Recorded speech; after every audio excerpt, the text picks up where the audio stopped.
नमस्कार विद्यार्थी व पालक मित्रांनो, आपल्या सर्वांचं स्वागत आहे विजन करिअर काउन्सिलिंगमध्ये। मी योगेश्वर गुट्टे, आपला एज्युकेशन आणि करिअर मेंटॉर। ते गेली बरेच वर्ष दरवर्षी निकाल लागल्यानंतर किंवा प्रवेश प्रक्रिया जवळ आल्यानंतर बऱ्याच पालकांपुढे एक मोठा प्रश्न असायचा। त्यामध्ये प्रामुख्याने PCBच्या विद्यार्थ्यांना नेमकी इंजिनिअरिंग करता येते का, हा प्रश्न दरवर्षी पालकांसमोर यायचा। बऱ्याच पेपरमध्ये ह्या बातम्या यायच्या की आता JEE CET इंजिनिअरिंगला ॲडमिशन मिळणार आहे आणि दरवर्षी पालकांच्या आशेवर पाणी सोडलं जायचं। ते म्हणजे आपल्या शासनाच्या काही बॉडीकडनं, जसं नाव आहे DTE। पण यावर्षी असं झालेलं नाही आहे। खूप चांगली गुड न्यूज मी तुमच्यासाठी घेऊन आलेलो आहे। ती म्हणजे यावर्षी ऑफिशियली PCBच्या विद्यार्थ्यांना आता इंजिनिअरिंग करता येणार आहे। येस, PCBच्या विद्यार्थ्यांना आता इंजिनिअरिंगमध्ये प्रवेश मिळवता येणार आहे। तर गेल्या 1 ते 2 वर्षामध्ये आपण या गोष्टीचा कंटिन्युअसली फॉलोअप घेतोय। 1 वर्षापूर्वी मी एक डिटेल अभ्यासपूर्ण व्हिडिओ जेव्हा पेपरला बातम्या आल्या होत्या त्यावेळी आपण बनवला होता, ज्यामध्ये आपण नेमके याबद्दलचे नॉर्म्स काय म्हणतात, AICTE all India council of technical education याबद्दल काय म्हणतं, DTEनी यांच्या ब्राउचरमध्ये काय बदल करणं अपेक्षित आहे, ह्याबद्दल एक डिटेल व्हिडिओ आपण बनवला होता, ज्यामध्ये पालकांचं शंका समाधान केलं होतं। आणि मागच्या वर्षी आपण असं ठरवलं होतं की आपण यासाठी प्रयत्न करूयात, यासाठी कोर्टामध्ये जाऊयात, याचिका करूयात, पण तसं करायची काही गरज पडली नाही। मला काही मेंटर्सनी खूप चांगलं गाईड केलं। आम्ही एका वेगळ्या पद्धतीने या गोष्टींना अप्रोच केला। यामध्ये मला काही नावं आपल्या पुढे घ्यायची आहेत, जी नावं म्हणजे राजर्षी शाहू महाविद्यालयाचे चीफ कोऑर्डिनेटर आदरणीय DK देशमुख सर, विद्या आराधना अकॅडमीचे डायरेक्टर आदरणीय सतीश पवार सर, आणि आपल्या CET सेलमध्ये काम केलेले आपल्या सर्वांचे आदरणीय लाडके महेश पाटील सर। ह्या तिघांनी मला यासाठी गाईड केलं आणि आपण केलेल्या प्रयत्नातून यावर्षी हे सक्सेस झालेलं आहे।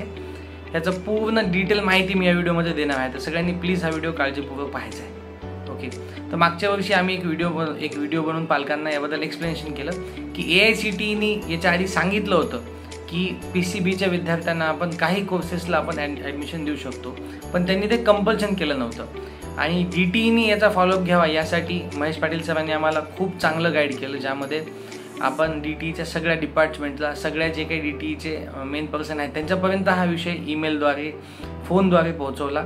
आणि यावर्षीचं जे इन्फॉर्मेशन ब्राउचर आलेलं आहे, त्या इन्फॉर्मेशन ब्राउचरमध्ये आता PCBच्या विद्यार्थ्यांना देखील ॲडमिशन मिळणार आहे। पण ते काही सिलेक्टेड कोर्सेस सध्या त्यांनी निवडलेले आहेत की त्या कोर्सेसमध्ये आता तुम्हाला ॲडमिशन मिळणार आहे।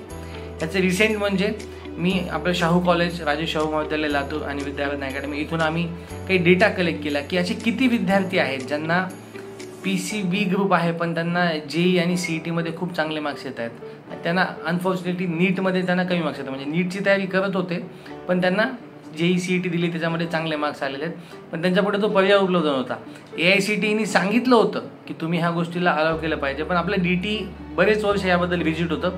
आपल्या इन्फॉर्मेशन ब्राउचरमध्ये इंजिनिअरिंग करण्यासाठी फिजिक्स आणि मॅथ हे कंपल्सरी विषय ठेवले असायचे, पण यावर्षी त्या ब्राउचरच्या विषयांमध्ये चेंज झालेला आहे, तो मी तुम्हाला इथे पुढे दाखवतो आहे। यावर्षी ब्राउचरमध्ये तो बदल करण्यात आलेला आहे आणि PCBच्या विद्यार्थ्यांना काही सिलेक्टिव्ह कोर्सेसमध्ये त्यांनी ॲडमिशन द्यायचं ठरवलेलं आहे। ते कोर्सेस कुठले आहेत हे देखील मी तुमच्यापुढे ठेवतोय। त्यामध्ये मुख्यतः agriculture engineering, food technology, pharmaceutical chemistry, printing technology, fashion technology आणि टेक्स्टाईल केमिस्ट्री, सध्या त्यांनी एवढे विषय दिलेले आहेत। आणि AICTEने देखील हेच विषय पुढे म्हणजे हेच विषय सांगितलेले आहेत की ह्या विषयांना तुम्ही बायो बॅकग्राऊंडच्या मुलांना म्हणजे PCBच्या विद्यार्थ्यांना आपण ॲडमिशन देऊ शकतो। तर यावर्षी PCB CET, PCM नाही, PCB CET जर आपण दिलेली असेल तर आपण या मी सांगितलेल्या कोर्सेसपैकी हे कोर्सेस ज्या ज्या कॉलेजेसमध्ये उपलब्ध आहेत त्या कॉलेजेसमध्ये आपण यावर्षी इंजिनिअरिंगला ॲडमिशन मिळू शकतो।